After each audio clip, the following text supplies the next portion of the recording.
Air terjun Montel dikenal sebagai air terjun cantik yang memiliki ketinggian hingga 50 meteran.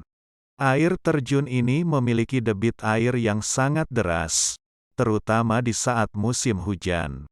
Jika ingin datang ke wisata di Kudus ini, kita lebih baik datang di musim hujan karena keindahannya akan lebih cantik. Tapi kalau musim kemarau debit airnya akan mengecil sehingga akan mengurangi kecantikan tampilannya.